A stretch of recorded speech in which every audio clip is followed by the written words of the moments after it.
Quand je pense à la Grande Rue, ben, c'est toute notre enfance. On s'amusait dans cette rue, on allait à l'école, on passait par cette rue. Je l'ai descendue en cortège pour le jour de mon mariage.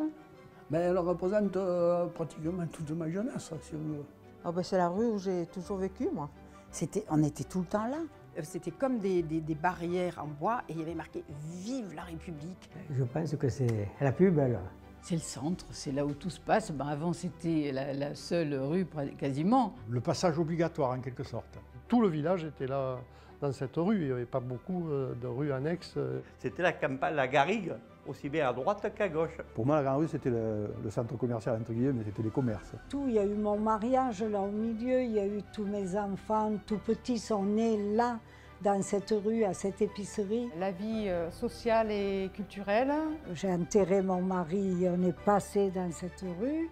Moi, c'était mon lieu de jeu. Le cœur du village, c'est la vie du village, la rue de la République. La Grande Rue, pour moi, c'est toute ma vie. La rue, elle est incontournable, bien sûr. Mais parce qu'on n'en a qu'une de Grande Rue.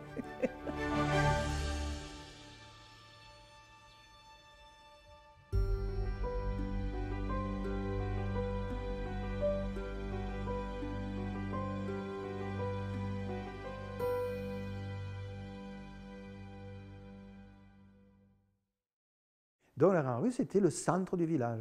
Ça n'a pas toujours été le cas. Je ne sais pas en fait le terme exact, si c'est République ou Grande Rue. Parce que pour moi, la Grande Rue, c'est plus la rue qui monte au vieux village. En fait, la première Grande Rue, à l'origine, c'est celle qui allait de la porte de l'Aule jusqu'aux portes Saint-Christophe, du nord au sud. Et c'était ça la Grande Rue. En dehors du vieux château qui était en ruine complète, il y avait des belles maisons du XVIe, XVIIe siècle là. Et ça, c'était la Grande Rue. Normalement, c'est la rue de la République. Hein. On ne peut pas changer ça. Mais quand j'ai commencé, c'était déjà rue de la République, mais avant, c'était la Grande Rue. Puis après, le village est descendu, XVIIe, XVIIIe siècle, et là, la rue est descendue jusqu'à peu près au niveau de l'église actuelle. Ça s'est appelé la Grande Rue. Et la Grande Rue d'aujourd'hui, ça s'appelait, donc rue de la République, de son vrai nom officiel, ça s'appelait le boulevard des Grands-Jas. Ah ben on l'appelait la Grande Rue, nous. Mais enfin, maintenant, c'est la rue de la République. Maintenant, je dis plutôt la rue de la République. Hein. Je suis quand même moderne un peu. Parce qu'en bas, au fond, à la place des Grands-Jas, qui est la place de la mairie d'aujourd'hui, il y avait des bergeries. C'est devenu rue de la République, de nom officiel, à partir du moment où ils ont fait la fontaine de la République. Le maire Bouwer, c'est en 1900, ils ont fait le grand bassin qui était au milieu de la rue. Hein. Et ça, c'est devenu la place de la République. Et après la Seconde Guerre mondiale, c'est devenu la rue de la République.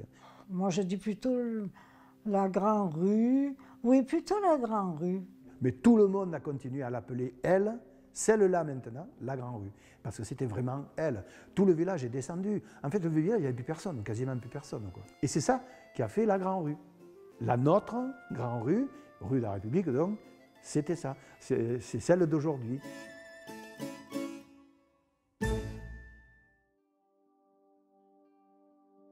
Alors, au niveau des épiceries, effectivement, oui, je pense qu'il y en avait beaucoup. Des épiceries, moi j'en ai compté 7.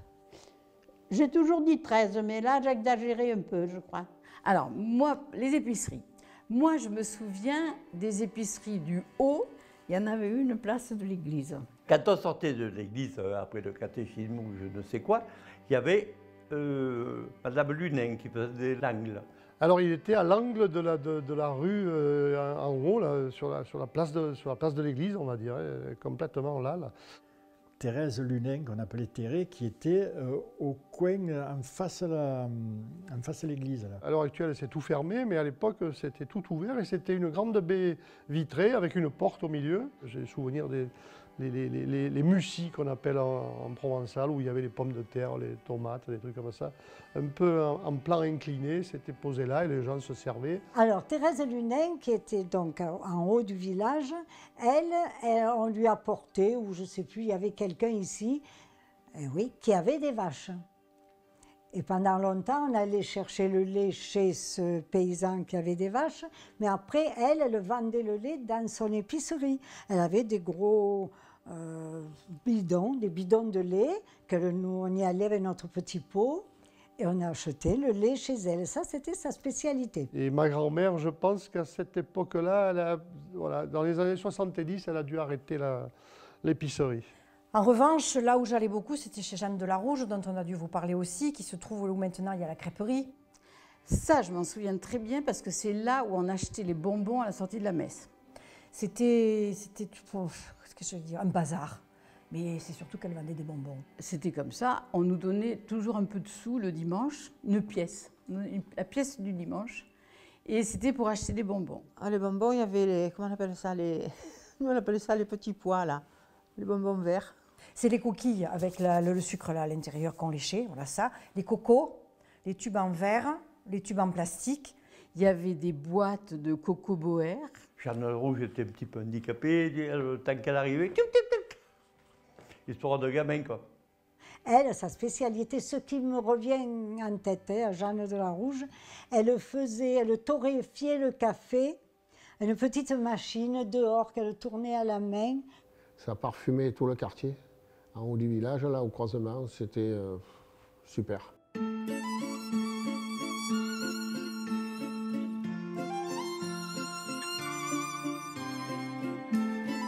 Les COP ou les coopérateurs. Là, ma mère s'y servait beaucoup aux COP. La coopérative, les COP, on appelait ça les COP, tu vois.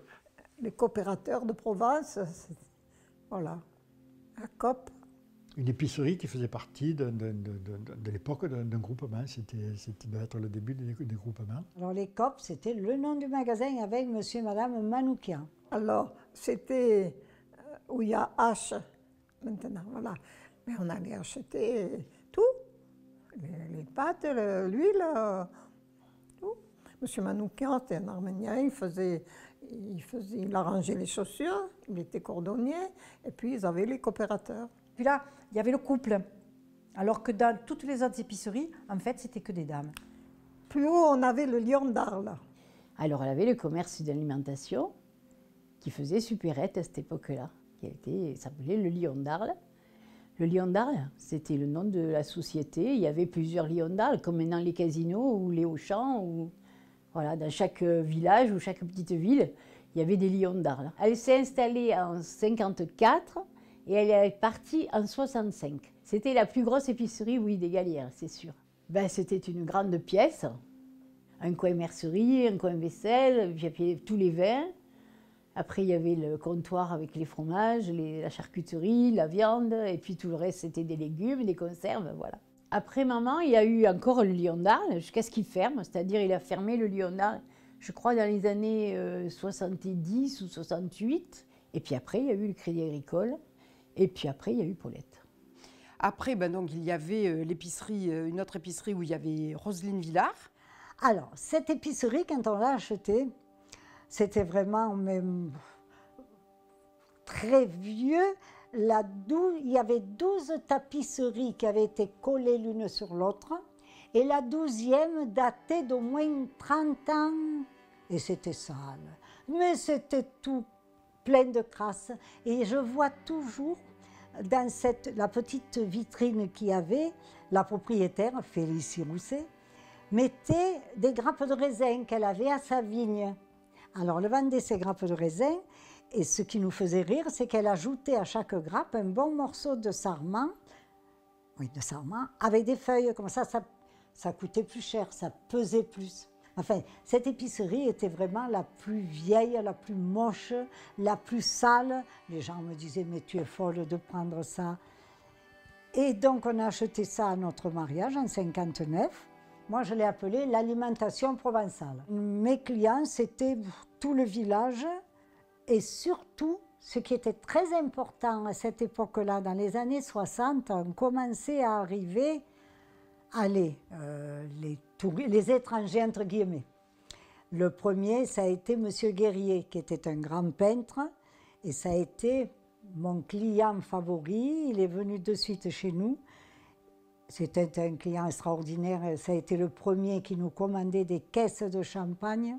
C'est ça, je vous dis ça parce que ça a été un grand changement pour le village. Ça nous apportait beaucoup plus d'argent. Alors, c'est maintenant immobilier, une agence immobilière. Et puis ensuite, après Roselyne, je crois que c'était Maurice. L'histoire de l'épicerie, c'était la sœur de mon frère, de mon père, qui s'appelait comment? Madame Grimaud, Émilienne, qui avait ouvert cette épicerie en 1930. Au milieu, là, elle avait une épicerie qui après est devenue un peu un petit supermarché. Ils y sont toujours. C'est la seule épicerie que nous avons actuellement. C'était Émilienne. Donc j'ai travaillé 8 ans avec mes parents, puis après j'ai pris l'épicerie du village. Le 1er avril 1968. Les gens l'appelaient la vieille épicerie. On faisait tout. Vous vouliez un paquet de comment on appelle, de rustines pour réparer la bicyclette, j'en avais.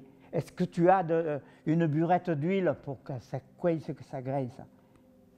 On faisait ça. On avait de tout, de A à Z. Hein. Tout le monde se disait, mais où je peux trouver ça? Et tu vas à la vieille épicerie. Et les gens arrivaient, vous avez des clous? Et oui, on a des clous, là, il y a un choix. Oh, les gens, ils étaient fous. Je vendais aussi de l'ocre. Tout ce qu'on pouvait faire, on vendait. Ça, vous n'avez jamais entendu, non? Et ça, c'est la seule épicerie qui date depuis et qui continue, quoi. Je voulais qu'une épicerie reste au village.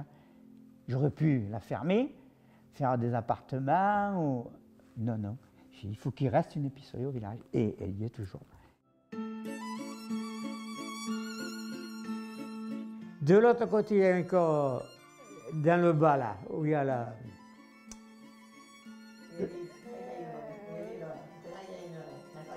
une agence immobilière. Il y avait une parente du maire de Valgas. Je ne me rappelle pas le prénom. Yvonne de Valgas. Je pense que c'était aussi une veuve de guerre et qui avait aussi, pareil, mais une toute petite épicerie aussi. Donc mon grand-père qui avait acheté la maison en Viager était son goueur. Et elle n'avait pas voulu faire installer l'eau à l'intérieur, elle avait une borne à l'extérieur, elle se lavait dehors. Donc et là, je me souviens de l'odeur du savon de Marseille. Parce que Yvonne, elle était toujours en train de laver et elle devait être spécialisée dans le savon de Marseille. Et j'ai encore l'odeur dans le nez. Et puis elle avait toujours son argent sur son vieux comptoir, là, plein de pièces pour rendre la monnaie. Ça m'est resté, vous voyez, ces pièces-là. On disait, on va chez Yvonne Dana. C'était tous des surnoms, hein. Elle n'avait pas de nom. En filant sur la route d'Orgon, il y avait encore une épicerie qui s'appelait... Sidonie. Sidonie Goudet, je crois. Goudet, oui. C'était sur la route d'Orgon, au début. Il y a une épicerie maintenant, une épicerie fine. Donc, je suis arrivée à l'épicerie avec ma fille qui avait 5 ans. Et je fais l'épicière pendant 5 ans. Après, on m'a dit, oui, c'est un couloir. C'était pas un grand appartement, c'était un couloir. Enfin, toi, tu l'as connu. De la mercerie, des légumes, du sucre, du fromage et des bonbons. Mais 10 ans après, il y avait encore des gens de ton âge ou même plus âgés qui me disaient « Alors, tu en as des malabars ?» Tout s'est gâché le jour où les supermarchés ont ouvert. Il y a eu quelques grandes surfaces qui se sont installées à Cavaillon ou à Saint-Rémy. Et donc à ce moment-là, le commerce, mais c'était un petit peu toutes les épiceries sur Égalia. Après, de 7 ou 8, on était revenu à 2 épiceries, un truc comme ça. Après, on allait chercher d'autres choses ailleurs, quoi. Il y avait Lolo et son père qui vendaient de bois et charbon, et puis plus tard du gaz, voilà, du pétrole. C'est lui qui passait les commandes. Et dans les années 70-80, il réceptionnait même les olives pour les mener dans les moulins. C'est lui qui avait le camion et il menait ça. Alors mon papa s'appelait Charles Sicard, mais dit Lolo, parce qu'à Égalière, si vous demandez Lolo, tout le monde le connaît, Charles Sicard, pas forcément. Mais c'est très facile. Vous voyez la pizzeria Luigi maintenant. Lorsque vous regardez le restaurant, c'était à gauche. Les bouteilles de gaz, c'était devant l'habitation, il y avait un trottoir. À droite de la porte d'entrée, il y avait un trottoir où tout était bien rangé. Là, voilà, c'était là. Il y avait le gaz normal, le propane, le butane, et puis des grosses bouteilles de gaz longues, là, grises, voilà. Et donc, et après, il y avait le banc sur lequel, même les soirées, parfois, on était là sur le banc, on allait chercher la glace chez Madame Noguero, enfin voilà, c'était une vie de village. Alors ce banc, c'était un banc en fer, c'était un banc public, hein. Alors au départ, il n'était pas en fer, au départ, il était en bois. Vous savez, les bancs classiques avec les lattes de bois, voilà. Et c'était la tradition. Papa, il s'installait là, surtout quand il avait arrêté la carrière. Il s'installait là le matin, il attendait, voilà, il attendait le client, quoi, c'est une chose à dire. Et donc, et les gens qui allaient chercher leur pain, leur viande ou toute autre chose, le voyaient et s'arrêtaient, discutaient avec lui. Il y en a un qui venait très souvent, c'était Lulu Martin, le père de Claudine, avec qui il était très ami. Papa, ils avaient de très bonnes relations. Une qui venait beaucoup aussi, c'était Suzanne Peset, la directrice de l'école, avec qui ils étaient très copains parce qu'ils étaient du même âge. Après, il y avait tout le monde, hein. Il y avait tous les gens qui avaient envie de venir blaguer, comme on dit chez nous. Eh bien, ils venaient blaguer avec mon père, voilà.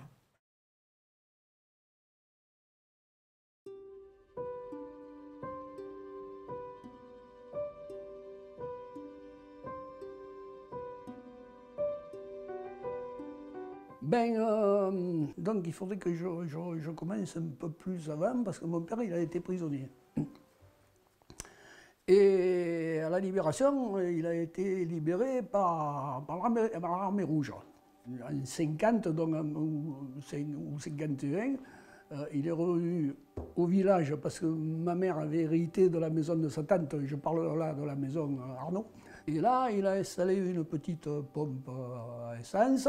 Puis il bricolait, il réparait des mobilettes, des boîtes, il faisait un peu de jardinage aussi. Voilà. Alors le garage proprement dit, non, il a commencé en 1962. Renault m'a proposé l'enseigne Renault et j'étais agent Renault. Et j'ai fait ça jusqu'en 1974. Et mes parents avaient la station-service. Alors ça s'était amélioré parce qu'il y avait une pompe à essence normale, une pompe à super, mais il n'y avait pas de diesel. À l'époque, les tracteurs, ils fonctionnaient à l'essence et tout. On gagnait sa vie, hein. On ne faisait pas des folies, mais on arrivait à gagner sa vie. Ouais. Qu'est-ce qu'il y a aujourd'hui à la place du garage? Eh bien, à la place du garage, il y a la maternelle. La crèche, oui, la crèche. Non, mais je suis heureux que cette maison soit restée dans le patrimoine du village. C'est pas parce qu'il y a mon nom marqué dessus, je n'ai rien à glander. Ils auraient pu mettre Tartampion, c'était pareil. Hein. Mais enfin, ça fait plaisir quand quand même tu as ton nom, enfin le nom de la famille, des deux familles qui sont représentées dans le village.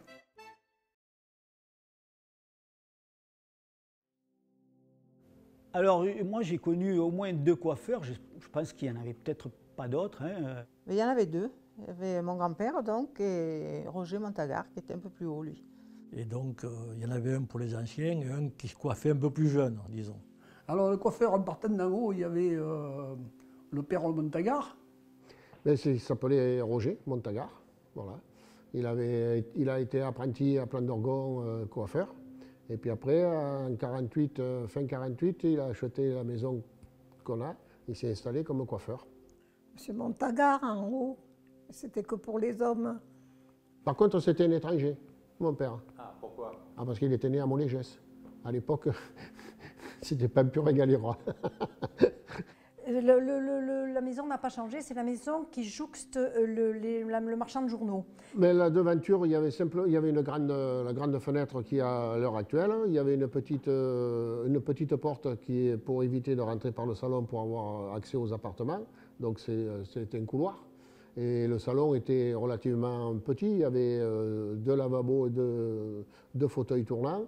Moi, j'allais principalement chez Montagard parce qu'à l'époque, il faisait des coupes au rasoir, c'était la mode, alors que griller, c'était vraiment, il coupait les cheveux pour couper les cheveux, quoi. Après, plus grand, j'allais chez Montagard, parce qu'il faisait des coupes un petit peu plus modernes, entre guillemets.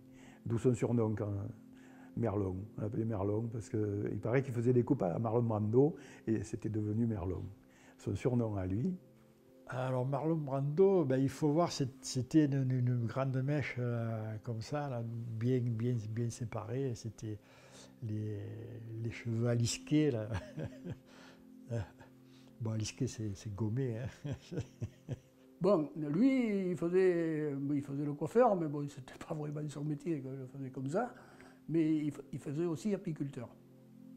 Il devait avoir des ruches, tout ça. Je sais que le miel, pendant des années, on l'a acheté chez lui. Alors, quand ça a commencé, quand ça a fini, je ne sais pas. Mais pour moi, Montagnard, c'était le miel. Il a eu jusqu'à 500 caisses d'abeilles jusqu'en 90 qui décèdent. Et on faisait la transhumance des abeilles à Haute-Rive pour l'acacia, en Camargue pour le miel de prairie, et puis au Ventoux pour le miel de lavande.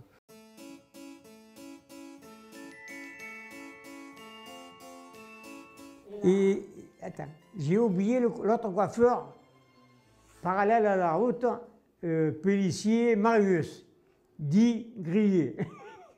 Il avait comme ouvrier nommé Edmond Pélissier. Mon grand-père s'appelait Grillet. Cyprien, mais enfin, tout le monde l'appelait Grillet. Ah oui, chez Grillet. On allait chez Grillet. Voilà, donc Grillet qui était à l'endroit où se trouve maintenant l'Institut de beauté. Voilà. Alors Grillet, pourquoi Grillet? Parce que souvent, il nous brûlait les cheveux avec ses permanentes de l'époque. Parce qu'il ne doit pas être heureux. Et alors on avait les cheveux grillés.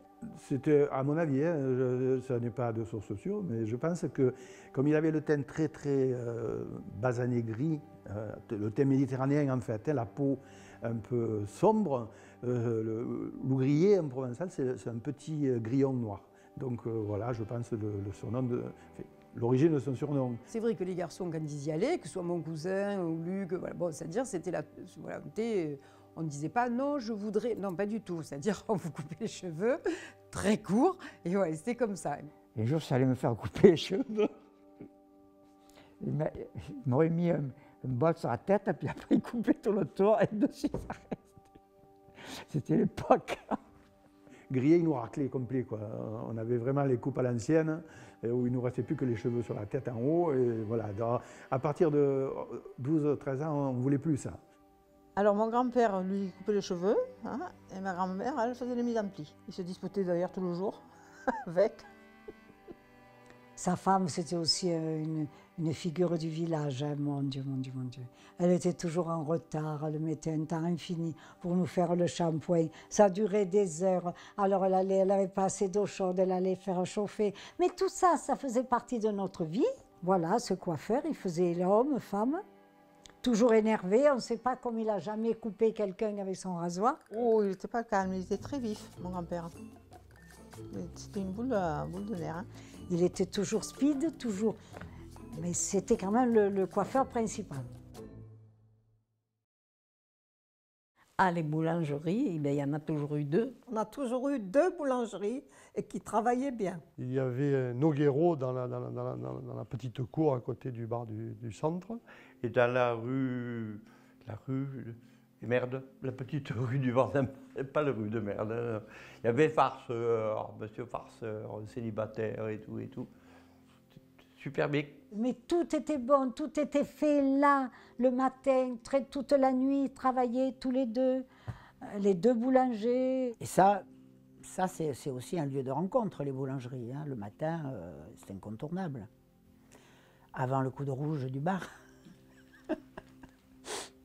La boulangerie, on avait Édouard Farceur qui faisait du bon pain et des belles fougasses. Je vous parlais de Farceur, qui nous manque toujours parce qu'on n'a plus de pain à Égalière. C'est un monsieur extrêmement gentil, d'une grande douceur. Oh, une merveille, gentil, mais le brave homme, comme on disait à l'époque. Il aimait les bons repas, il aimait bien manger. Célibataire, parce qu'il n'a jamais osé. Il dansait un peu, mais très mal. Je crois qu'on en a tous un souvenir extraordinaire. Parce qu'il était essentiel, c'est un boulanger, donc il était essentiel. Il a servi beaucoup les gens. Il était gentil, il était tellement gentil que personne ne pouvait vouloir du mal à Farceur, quoi. Voilà. Vraiment, c'était un boulanger à la Rému, à la Pagnole. Ben, parce que d'une part, il avait la tenue, avec le tricot de corps blanc, le tablier, le pantalon, les espadrilles. Enfin, quand on voit Rému dans La femme du boulanger, c'est Édouard Chabert. Et en plus, il avait aussi un peu d'embonpoint. Il était toujours en retard. Hein. Le pain, il sortait toujours tard, les gâteaux étaient toujours tard. Il faut revenir, hein, je ne les ai pas finis encore. Voilà. Il était un peu nonchalant. Voilà. Quand il travaillait, c'était le summum. Quand il ne fallait pas y aller le jeudi matin parce que le mercredi, il allait voir les filles ou je sais pas où il allait. Et puis il piquait un peu. Et le jeudi matin, le pain n'était jamais cuit. Mais sinon, c'était la merveille. Hein. Mais il fallait être encapé qu'elle soit cuite aussi. C'est ça le problème. Le pain n'était pas toujours égal. Parce qu'il lui arrivait de s'endormir pendant le... Il s'endormait sur les sacs de farine. Nous, c'est nous que des fois les jeunes qui rentraient et on le réveillait. Et il manquait la levée ou la cuisson, il manquait la cuisson, ou il se réveillait d'un coup, le sortait, il n'était pas cuit, ou alors il se réveillait trop tard, il était trop cuit. Voilà, Chabert c'était une vedette, c'est une figure de galère.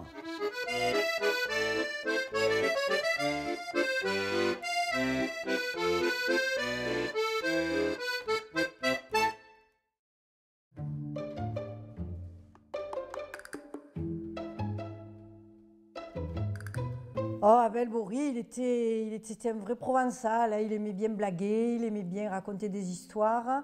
Non, c'était un vrai galérois, tranquille, pépère. Et son surnom, c'était Bébête. Bébête. Bien sûr qu'on l'a bien connu, Bébête. On allait boucher chez lui. C'était le seul boucher, lui. Il n'y a jamais eu d'autres bouchers. Il y en a eu deux, mais c'était il y a très très longtemps, alors par contre. Bébête, on le voyait, je pense que c'était un des premiers à ouvrir le matin, parce que les gens partaient au champ et donc ils venaient chercher qui un saucisson, qui un pâté ou un truc comme ça. Il venait s'asseoir sur le banc de temps en temps en guettant les clients, parce que c'était pas loin, il pouvait très bien les guetter.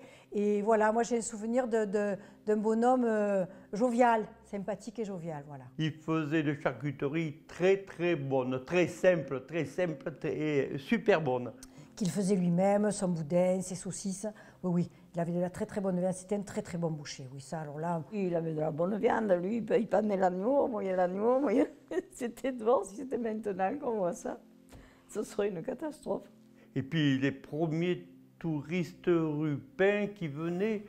Alors monsieur Bory, on se languissait de venir manger. Oh, vos côtelettes, elles sont super, vos agneaux, ils sont super et tout. Ils ont le goût du thym et du romarin. Et nous, on était passé 1 heure d'après-midi de prendre chez le berger. Ces agneaux, ils n'avaient jamais quitté la bergerie. Ils avaient toujours marché sur de la paille et du fumier. Mais la touriste, elle, du moment qu'elle était à la galère, les agneaux ils étaient meilleurs qu'ailleurs. Chez Abel, je me rappelle, ce qu'on prenait surtout, c'était les saucissettes et le fromage de tête, qui était succulent, qui était gris, qui était vraiment... Quand Abel a eu disparu, il a fallu aller, pour chercher les mêmes, il a fallu aller à Cavaillon, chez Blanc, à la place du Clos, parce qu'il avait été son ouvrier, son apprenti. On pouvait retrouver la même saveur à Cavaillon, place du Clos. Il y avait, en partant du haut de l'avenue de la Grand Rue, le Café de l'Avenir. Après, il y avait le bar du centre, qui est toujours le bar du centre. Après, il y en avait un où maintenant il y a H. Il y avait un café. Je me rappelle quand je me suis mariée, en 1946, on était allé boire l'apéro. Et puis, il y avait le bar des Progrès, qui est toujours le bar du Progrès. Voilà, parce qu'à l'époque, il y avait 900 habitants, mais il y avait 1, 2, 3, 4 bars. Non, moi, je n'allais jamais au café. Les femmes, on n'allait pas au café. C'était dans la mentalité, je pense. Hein, donc, c'était... voilà, quoi, les hommes au bar et puis les femmes, le reste à la maison. C'était ça. Ah non, moi, je n'allais pas au bar. Non, j'allais à la messe, je n'allais pas au bar.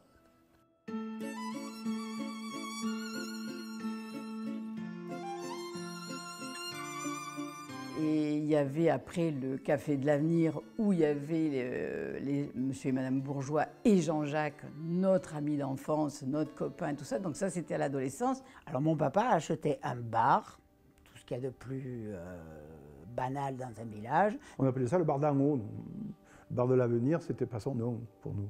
C'était le bar d'en haut. On y passait des après-midi entières assis sur les escaliers de la terrasse à discuter avec les copains quand on avait 16-17 ans. C'était notre lieu, on était bien.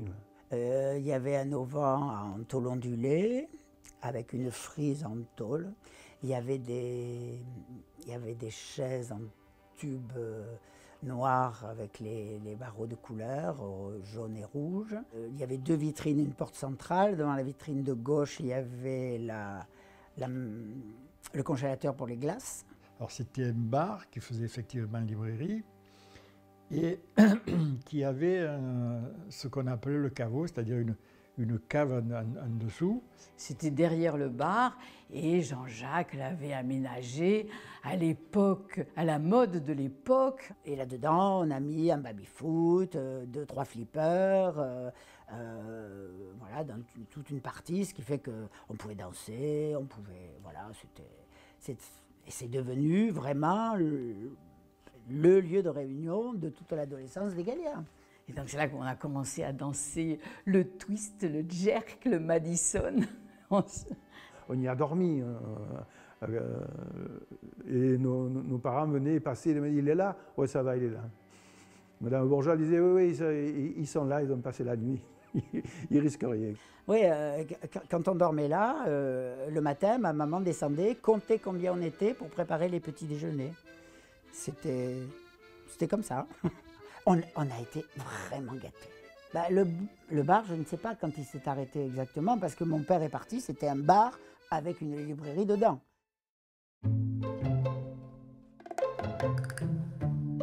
Après, il y a eu le bar du centre. C'était nommé Bory, sa femme et son fils, qui s'appelait Yves. Il était handicapé et il tenait ça avec sa mère. Et moi, j'allais boire un coup de temps en temps. Il était bien handicapé. Hein. Mais pour ça, il n'était pas handicapé. Ça, il allait bien. Alors lui, il avait toujours son verre sous le comptoir. Et il disait, Yves, tu bois un coup avec nous? Il regardait s'il n'y avait pas sa mère. Il sortait son verre, il le remplissait, il mettait l'eau. Hop, le verre sous le comptoir. Yves Bory. Voilà. Et on entendait toute la journée la mère qui, du fond de la cuisine, lui criait « Yves, qu'est-ce que tu fais? Tu bois pas? Non !» Alors vite, il buvait son pastis, il cachait son verre. Et nous, on voyait tout ça. Et voilà. Après, ils ont vendu à Elena. Elena, que les 2 fils habitent encore à Galière. Ils l'ont acheté en 1965 et ils l'ont revendu en 1980. Mais il y avait une porte et une fenêtre, c'est tout. Pas comme il est en ce moment, avec tout ouvert, il y avait une porte et une fenêtre. Alors les clients, c'était principalement des paysans. Hein. À l'époque, il y avait de l'argent. 1 kilo de pommes se vendait 1 franc et le pastis c'était à 50 centimes. Maintenant, les pommes se vaut 80 centimes et 0,20 quoi. Et le pastis c'est à 13 à 2 euros. Oui,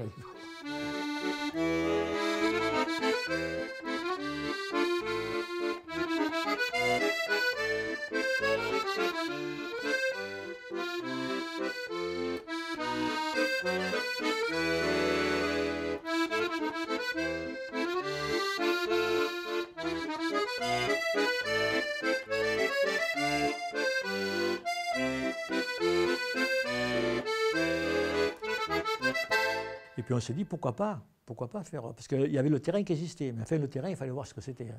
Le terrain c'était, il y avait à l'époque il y avait les chevaux donc qui étaient dans le village de Roc, et donc ça traversait, il y avait le chemin au milieu du truc, enfin il y avait des piquants partout, et donc on a créé une équipe de foot, et on a créé cette équipe de foot en 1967. Ça ne s'appelait pas l'USE, ça s'appelait le Football Club de la Galine, parce qu'autrement on aurait joué dans le district de Provence et pas du Vaucluse. Donc le siège principal, c'était le bar qui est à la Galine, c'était le siège principal, ça, sur les papiers, mais en réalité, le siège du foot était chez mes parents à Égalière. Où là, c'était le centre du village à un moment donné. Quand il y avait le football qui marchait du feu de Dieu à Égalière. Il fallait voir les gens qui venaient voir, qui attendaient dans le bar, qu'on affiche l'équipe au tableau pour savoir qu'est-ce qu'ils jouaient, etc. Il y avait vraiment un engouement. On avait des tableaux, on avait 3 tableaux, un tableau où on faisait des équipes, donc avec des papiers, hein. On mettait donc un tel, un tel, un tel, un tel, un tel. Et donc, bien entendu, parmi les clients, il y avait 50 sélectionneurs, quoi. Parce que moi, j'aurais pas mis un tel, j'aurais pas mis un tel. Voilà, là, ça vivait, ça vivait. Les gens étaient passionnés. Et il y avait un moment extraordinaire, c'était le dimanche soir, au retour des matchs, que ce soit à la maison ou quand on allait à l'extérieur, mais on revenait. Et là, on restait jusqu'à, suivant les occupations de chacun, on restait jusqu'à 8 h du soir, quoi, jusqu'au repas. Le bar était mais rempli, à la fois des joueurs, des supporters, des femmes. Enfin, il y avait une ambiance de convivialité, de fraternité qui était assez intense.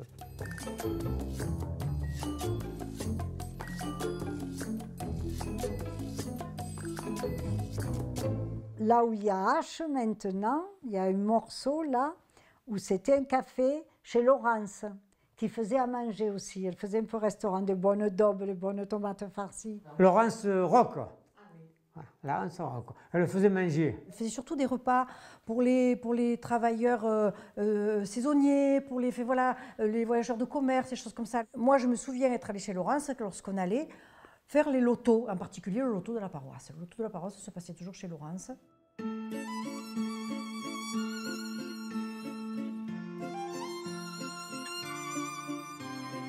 Ah oui, ça c'est Brouquier, ça, Alfred Brouquier. Ah, ça, c'est toute ma jeunesse aussi. Ils avaient une salle qui maintenant a été transformée en restaurant, mais il y avait une salle, il y avait le bal, il y avait ou le cinéma ou le bal. Mais le cinéma, je l'ai connu, oui, c'était d'ailleurs le seul cinéma qu'il y avait. C'était un cinéma ambulant. Et tous les dimanches après-midi, il y avait le cinéma, et moi j'y allais souvent, hein, voilà.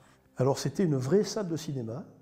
On rentrait dans cette salle par le côté. Un peu grande, mais pas comme maintenant, pas aménagée, pas fanfaron, quoi. Il y avait des tentures, il y avait vraiment un grand écran. Il y avait une vieille machine et qui se cassait tout le temps. Le film se cassait, mais c'était pas grave, hein, on ne connaissait rien d'autre. On avait encore ces fameux bancs en bois rétractables. Alors souvent, on se faisait engueuler par les personnes plus âgées qui voulaient voir le film. Nous, on se levait, on s'asseyait. Alors ça se rabattait, ça faisait du bruit. Voilà, c'était des sièges en bois qui se rabattaient. Mais ça, c'était bien, c'était l'animation du dimanche, on était contents. Hein. Quand j'ai vu plus tard le film Cinéma Paradiso, je me suis dit, j'ai connu ça. Voilà, c'était Cinéma Paradiso. Je pense que ça a dû s'arrêter. C'est mort de sa belle mort, hein, c'est-à-dire ça s'est arrêté quand les cinémas se sont développés pas loin, à Cavaillon et à Saint-Rémy. Voilà, moi je pense que ça vient de là. Hein.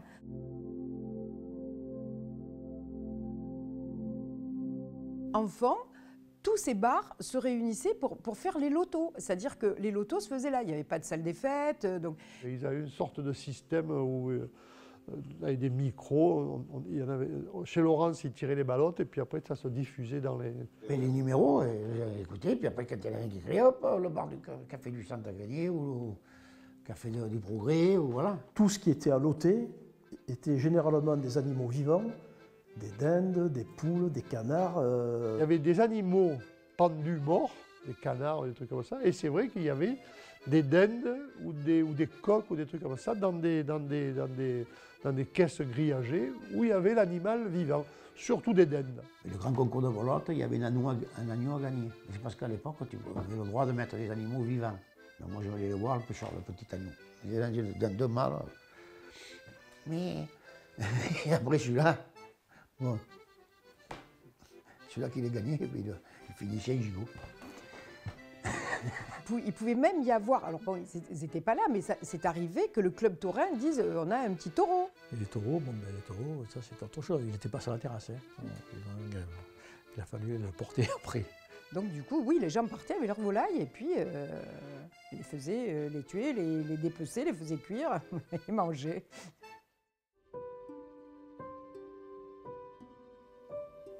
Après, en traversant le carrefour, il n'y avait pas de restaurant à l'époque. Hein. Félicie, elle habitait là après. Julie, non. L'auberge provençale. Après, il y a Félicie Martin. Alors, l'auberge française, c'est un bâtiment qui fait le coin. Il y avait l'entrée du restaurant, entre guillemets, qui était une petite porte. Puis il y avait ce grand portail magnifique, ce portail en fer, qui entrait dans la cour. Hôtel-restaurant, dirigé par mes beaux-parents. Alors, hôtel, c'est un bien grand mot, hein, parce qu'il y avait que 5 chambres, hein, quand même. Hein. On a eu à ce moment-là une très belle clientèle. Nous avions des peintres. Moi, je me souviens de tous les artistes, écrivains qui sont venus au début, quand j'étais petite. Mais ils venaient pas une semaine, ils restaient 1 mois presque. Il y en a qui restaient les vacances. Et ils allaient peindre partout dans la campagne, là. Et le soir, ils nous montraient, ils étalaient leurs tableaux. On prenait le café ensemble. Il y en a qui sont devenus nos amis. C'était des amis. Je me rappelle, il y avait M. Prassinos. Il allait manger chez eux tout le temps. Parce qu'à l'époque, il n'avait pas trop d'argent. Il allait manger là-bas. On a eu monsieur et madame Montagnier et leur fille Francesca, qui est devenue madame Guerrier. Il y en avait beaucoup, tous les gens, les gens qui étaient comme ça, ils allaient manger là-bas. Parce que ça ne coûtait pas très cher, puis c'était bien. Hein. C'est entre 50 et 60, ça. Ah oui, cette période, oui, elle était très agréable. J'étais jeune, j'avais 20 ans. C'est une période très bien. Je me souviens des grandes tables dans la cour de l'auberge, sous l'orme, qui n'était pas encore mort. Et mon grand-père avait son jardin, il amenait des haricots verts, je me souviens, et tout le monde équeutait les haricots verts. Alors c'était tout du bio, hein. Ça venait du jardin. Elle faisait de la cuisine simple, de la ratatouille, des tomates farcies, de tout ça. Et c'est ça qu'ils venaient manger tous.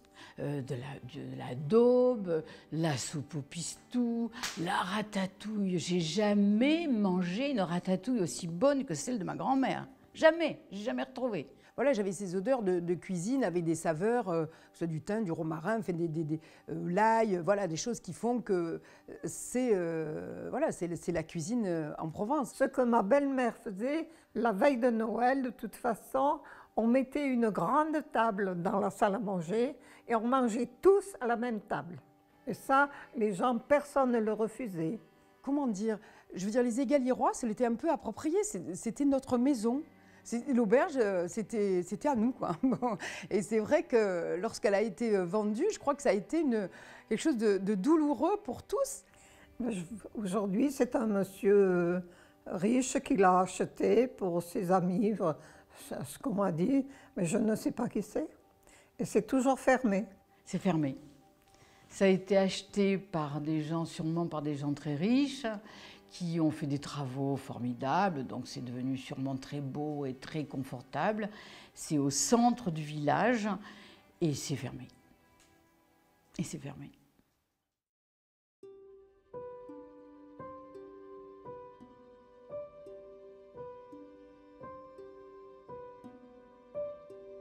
Oh ben, tous les commerces ont changé, c'est plus du tout la même chose. Voilà, alors avant, l'épicier, ben, c'était le gars du village. Le boucher, c'était pareil. Maintenant, ce sont des gens qui sont employés, qui viennent là, mais qui ne connaissent pas, qui voilà. Alors aujourd'hui, il reste comme commerce ben, la presse. Fromagerie, tu as une fromagerie. Après, tu montes, tu as une coiffeuse. 3 bars. Il y a une cave à vin. Une boucherie. Il y a une pharmacie. Et une alimentation, au lieu de 7. Un agent immobilier. De l'autre côté, il y a un agent immobilier.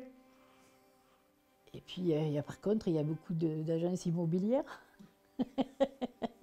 Comme il y avait les épiceries porte à porte, maintenant il y a les immobiliers. Tu dis, tiens, celle-là n'était pas la semaine dernière. Et voilà, ça, je ne peux pas vous cacher que ça fleurit. Il y a 7 agences immobilières à Stregalien. Vous trouvez ça normal, vous? Moi, je ne trouve pas ça normal. Hein. Il vaudrait mieux qu'il y ait 1 ou 2, 3 épiceries ou une boulangerie valable. Là. Ils ont fait une boulangerie de luxe. Mais on n'a pas besoin de luxe. Il y en a des agences immobilières. Il y en a au moins 6, je crois. Alors qu'avant, il n'y en avait pas. Hein. Notre agence immobilière, c'était Madame Descavata. qui faisait l'agence immobilière. Je pense que les gens doivent s'en rappeler. Elle était tout le temps dans le village. C'était elle qui achetait, qui vendait, qui faisait vendre. C'était la seule agence immobilière qu'il y avait à cette époque-là.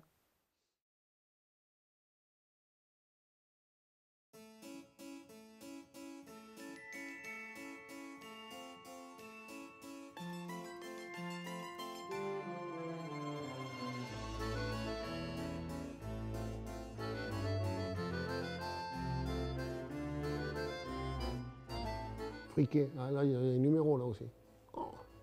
Friquet, en fait, de son vrai nom, c'est Henri Santry. Oui, c'est un personnage qui ne connaissait pas Friquet, c'est sûr. Il venait du Nord, c'était du Nord Pas-de-Calais. Avec Françoise. Vous ne connaissez pas Françoise? C'était la NES qu'il avait, et il ramassait les poubelles dans un tombereau. Oui, je l'ai connu, Friquet. Mon Dieu, avec son charreton, oh là là. Oui, mais oui, il ramassait les ordures, hein, voilà. Et donc, en fait, il s'appelait Henri Santry, mais personne ne le savait, à part à la mairie. Personne ne savait qu'il s'appelait Henri Santry. Vous auriez demandé, je veux voir M. Henri Santry, personne n'aurait dit qui c'était. Tandis que Friquet, oui. Moi, je me rappelle ma grand-mère, quand on était petit, qu'on se tirait la langue, elle disait « Mon Dieu, chez Slay, à une langue comme la des Friquet ». Voilà, elle nous disait ça. Et il y avait toujours des balais, énormes balais, en jonc, je sais pas. Et donc, c'était, quand on est petit, on le voyait passer tous les jours et avec un âne attelé. Donc, c'était quand même une animation. Il discutait avec tout le monde, hein, surtout avec les gamins de l'école qui étaient plus jeunes que moi ou des trucs comme ça. Rien que de voir l'âne, il s'en approchait. Oh, puis alors, c'était une patte, hein, elle ne bougeait pas. Et il l'appelait Françoise, pourquoi, je ne sais pas. Françoise. Peut-être une fiancée qu'il avait eue, j'en sais rien, parce qu'on connaît peu de sa vie. Et il y avait une famille de Parisiens qui était venue s'installer dans le vieux village. Ils avaient deux filles, Françoise et Dominique. Et elles étaient avec nous. C'était des garçons manqués. Et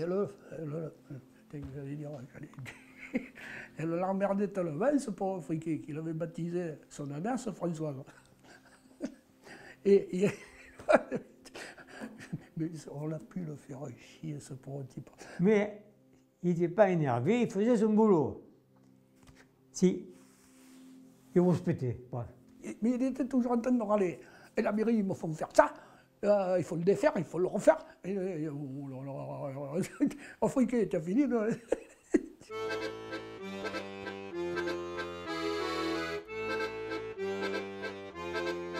Friquet, comment il était?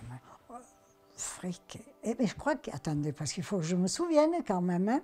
Je revois une veste bleue, une casquette. Assez grand, très mince. Ben, c'était un homme pas toujours très bien habillé, mais enfin... C'est-à-dire toujours habillé plutôt de gris, pantalon gris, là, un peu grand. Une casquette marseillaise, toujours, qu'il fasse chaud, froid, il avait ça en permanence. Je pense qu'à la ceinture, il avait une corde. Avec des vieilles chemises un peu grises et des gros pantalons de travail et des grosses chaussures. Grand, avec les oreilles un peu décollées, maigre. Ouais. Non, c'était un bon gars. Il était sympa, Friquet. Tout le monde l'aimait égaler, hein, Friquet.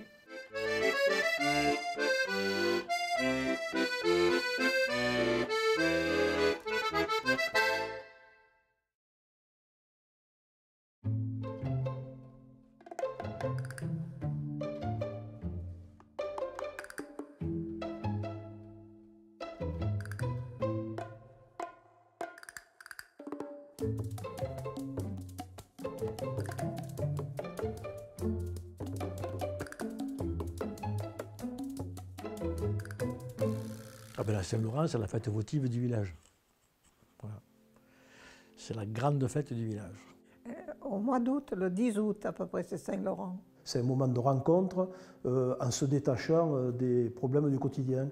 C'est une semaine où plus personne ne vit en dehors de la Saint-Laurent. Voilà. Personne ne travaille, enfin, les locaux, personne ne travaille. Mais on retrouvait souvent des gens qu'on ne voyait pas de toute l'année et qui venaient Et là, on se retrouvait. Je pense que c'est vraiment intergénérationnel et c'est pour les Égalirois, c'est incontournable.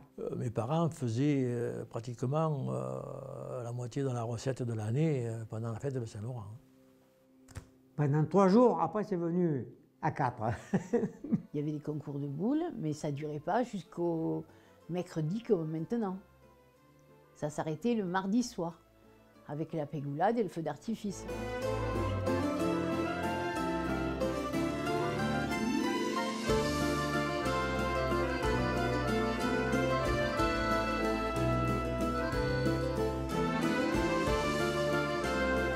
Et moi, mon souvenir, c'est le taureau à la bourgine, parce que c'est quelque chose aujourd'hui que plus personne ne connaît, parce que c'est interdit. La bourgine, c'était le taureau, un taureau. Ils étaient encordés, là, encordés par les cornes, encordés par des cordes aux cornes. Des cordes, elles faisaient 20 mètres de côté, 20 mètres de l'autre, à peu près, tu vois. Une double corde, les gens, et les jeunes en particulier, essayaient d'attraper le taureau, de le maintenir. Et ils lâchaient le taureau, tu vois, dans la rue, et puis ils partaient dans la foule, et le type il tirait la corde de côté, il tirait la corde de l'autre pour diriger le taureau. Moi j'ai vu le taureau rentrer dans le bar, hein. Il faisait rentrer le taureau dans le bar. Et le taureau, bon, il allait un peu partout, quoi. Une fois, il était rentré dans le bar chez mes parents, ça avait fait pas mal de... Parce qu'il n'y avait pas les barrières comme maintenant. Maintenant, il y a des barrières, il y a protection et tout. À l'époque, il n'y avait pas tout ça. Et le tirer ou d'un côté ou de l'autre, avec pour jeu de l'emmener là où il y avait un petit peu de population, quoi. Sauf que le taureau, il fait ce qu'il veut, hein. Donc, soit il allait effectivement où on lui demandait, ou alors il se retournait vers les gens qui le tiraient d'un côté. Et ça a été aboli, ils ne veulent plus ça. Les derniers, ça a été Irag. Et ils ont bataillé, mais c'est fini.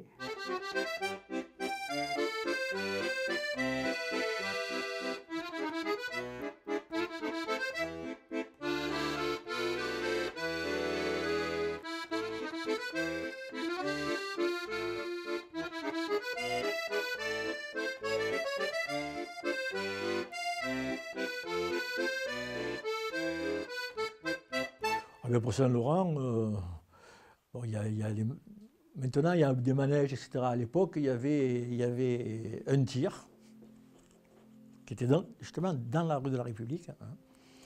Il y avait donc une estrade pour l'orchestre et il y avait une confiserie et une roulette.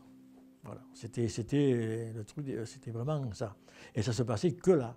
L'orchestre et la délimitation du bal était marquée dans les années 50 jusqu'aux années 60 par une espèce de portique. Il y avait 2 portiques et des clés en bois vert. C'était la piste de danse, parce que là, c'était vraiment la danse. Quand les gens dansaient vraiment, ils adoraient ça, de tout type de danse. Hein. Moi, je me rappelle avoir dansé dans les années 60, le sirtaki, on était tous en ligne, puis après, les danses yéyé. Qui fait que là, tout le monde dansait. Ce n'était pas agglutiné comme aujourd'hui où les gens écoutent un show en fait, de télévision. Ils écoutent et très peu de gens dansent, sauf la fin du bal. Là, tout le monde dansait. Non, c'était calme. Il y avait de beaux bals. Il y avait un bon orchestre. Et souvent, moi, le dimanche soir, alors ça, je ne sais pas si je peux le dire, je vais peut-être le dire, ça amusera les gens. Gaston, Monsieur Brogne, le maire qui avait à cette époque-là, m'ouvrait le bal avec moi. Parce que comme il était amoureux de ma mère, il voulait que je fasse entremetteuse. Les balles, à cette époque-là, tu sais, c'était les tangos, les passes dobles, les valses. C'était pas les mêmes danses que maintenant. Hein.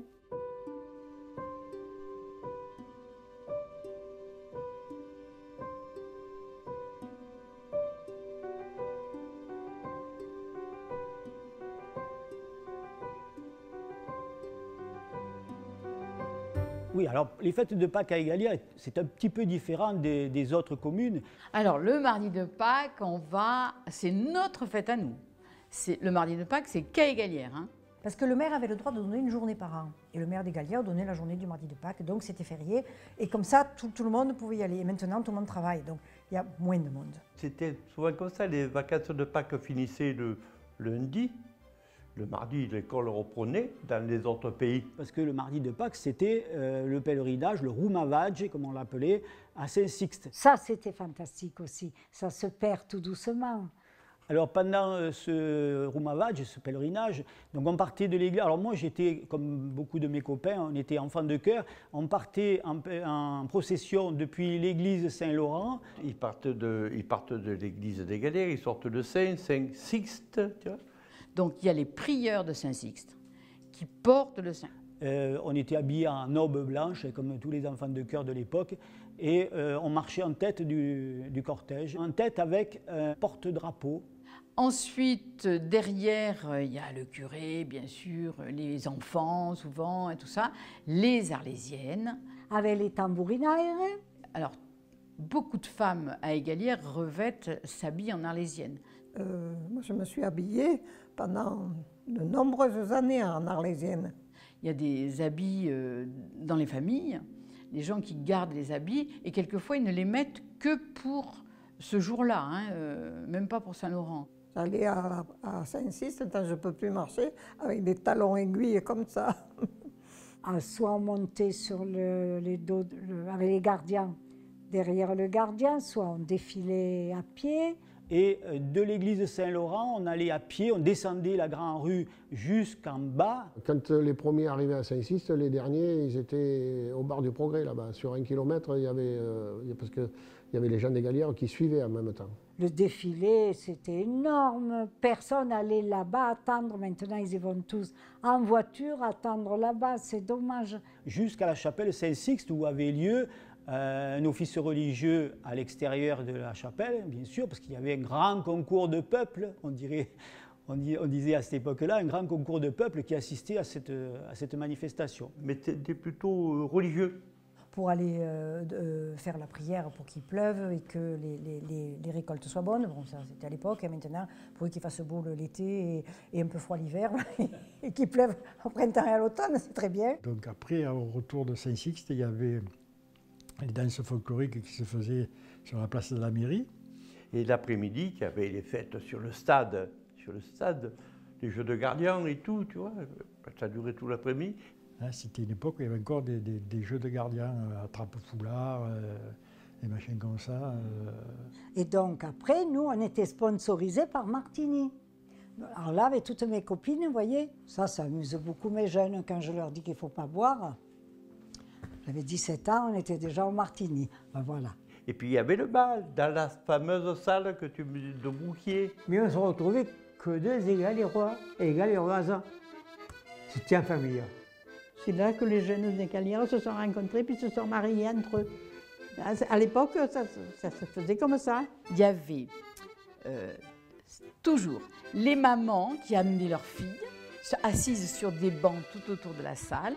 Il y avait les jolies jeunes filles qui attendaient qu'un cavalier vienne les chercher.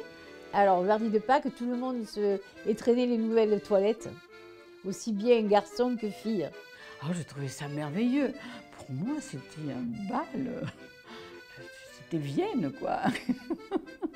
Alors, à l'époque, il y avait tout ce qui était alors, manifestation, ça pouvait être le mariage, l'enterrement, c'est-à-dire cette rue a toujours été, les mariages de la mairie ont monté jusqu'à l'église, et bon, à l'enterrement de l'église, on passe dans la rue de la République et on va, voilà. La grande rue, elle était occupée les jours de mariage par le défilé quand ils montaient de la mairie jusqu'à l'église. Oui, parce que le premier mariage se faisait à la mairie. Et comme de la mairie à l'église, c'est la grande rue, de toute façon, il n'y a qu'une grande rue. Donc, il n'y en a pas 50. On pourrait appeler ça les mariages à l'ancienne. Et puis, malheureusement, pour les enterrements où on descendait de l'église, on descendait la grande rue. Et Égalières, toujours à pied. Hein. Ils ont gardé la tradition. À moi, le geste, tout dépend, à pied ou en voiture. Nous, on habitait à 4 km quand ma mère est morte. On monte à pied. C'était au mois de juin, il faisait chaud. Oui. Alors là, les hommes qui ne rentrent pas à l'église, mais sans parti pris, ils allaient au bar de l'avenir. Moi, je l'ai fait ça. En attendant, des fois il fait froid, des fois il fait chaud. On allait boire quelque chose. Pas toujours du pastis, parce que selon l'heure. Oh ben, ils blaguaient ça pour parler, ils étaient obligés de fermer les portes, sinon ils gênaient pour faire les cérémonies, on les entendait blaguer. Allez savoir pourquoi, ils n'allaient pas, c'était très rare, hein. Maintenant un peu plus. Moi, Jean-Claude, s'il vient avec moi à l'enterrement, il rentre avec moi. Enfin, il est parisien, hein, pas pareil. Mais les gens d'ici, il y en a encore beaucoup qui restent dehors, hein. D'abord, il y avait la politique. Il y avait donc la gauche, le rouge, qui n'allait pas dans l'église, mais ils venaient à l'enterrement. Mais il y avait beaucoup de communistes à l'époque, alors eux, ils ne risquaient pas de rentrer. Et donc après, quand la messe était finie, on sortait, moi je prenais la croix, Serge souvent était à côté de moi, ou il alternait, ou un truc comme ça. Et là, il y avait les femmes devant, le corbillard, la famille, et les hommes derrière. On parlait beaucoup, hein. C'était pas un manque de respect. Mais on parlait de la personne qui était morte, de son entourage, de sa famille. Alors maintenant, mon Dieu, comment il va faire le petit qu'il a pu son père? Mais on parlait. C'est encore des bavardages dans la procession, en allant au cimetière. Tout le monde parle du ballon, l'autre il parle des haricots, l'autre il parle de... On ne peut pas pleurer pour les autres. Hein. Ah, c'est un peu la foire. Hein. Ils ne ferment pas les volets, mais si c'est vrai que les gens, les commerçants, ils regardent, ils s'arrêtent, quoi. On éteignait tout, on fermait les rideaux pour pas qu'il y ait de lumière et on laissait passer le temps de l'enterrement. C'est très respectueux. Quand on passe en cortège, les gens s'arrêtent. Les gens des Gagnières. Parce que c'est toujours un mort qu'ils connaissent. Hein. Les gens s'arrêtent. Moi, je me souviens, pour la mort de mon père, les gens se sont arrêtés et ça fait un bien fou. Il y a un respect de celui qui s'en bat. Et c'est la tradition, on passe par le milieu du village. On redescend parce que c'était son dernier voyage. Et le dernier voyage, il passait dans la grande rue, il prenait la route de Mouriès et on allait au cimetière. Mais tous les gens vous diront, quand je partirai, je veux traverser une dernière fois le village.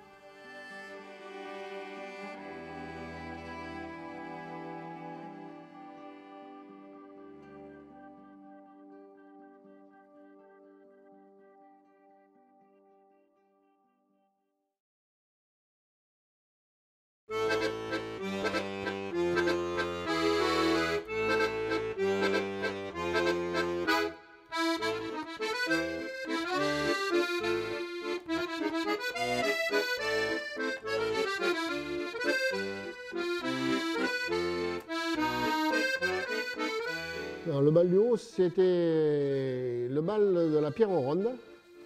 Le bal d'en haut? Eh bien, on allait danser là-bas. Pour le mois de juillet, le dernier week-end de juillet, si mes souvenirs sont exacts. Alors, il y avait le bal des rouges et le bal des blancs. Vous savez pas ça? Et donc, il y avait le bal des rouges, c'était le bal d'en haut, et le bal des blancs, c'était le bal d'en bas. C'était, comme toujours, un peu de politique au milieu. Et donc, il s'espinchait, comme on dit nous, il regardait à qui finirait à qui aurait le plus de danseurs à la fin. Et donc le bal d'en haut se faisait dans le quartier de ce qu'on appelle encore la Pierre Ronde aujourd'hui, c'était la Casserie Bouère, il y avait une petite rue, et puis sur ce qui est aujourd'hui le croisement de la place de l'église et la descente de la rue de route d'Agra. Mais c'était le bar de la gauche, et en bas c'était le bar de la droite, il y avait deux fêtes. C'était rigolo, hein, parce qu'il y a des gens qui allaient danser en haut, mais en bas ils ne venaient pas. Et nos parents nous disaient, moi ma mère, elle n'y comprenait rien, mais elle disait, vous n'allez pas chez les communistes. C'était pareil, mais moi j'ai toujours dit que c'est les parents, les anciens qui poussaient les jeunes à se séparer. Et les jeunes, mon père parlait et tout, et les jeunes, il ne fallait pas qu'ils aillent draguer en bas, pour la fête en bas. C'était mal vu. Mais c'est vrai qu'il y a des gens qui ne se parlaient pas, qui n'allaient pas au bal, hein, ça c'est sûr. Mais il y avait des gens qui étaient fâchés à mort à cause de ça. À la longue. Et puis à la longue, il n'y a plus qu'un bal. Et à ça,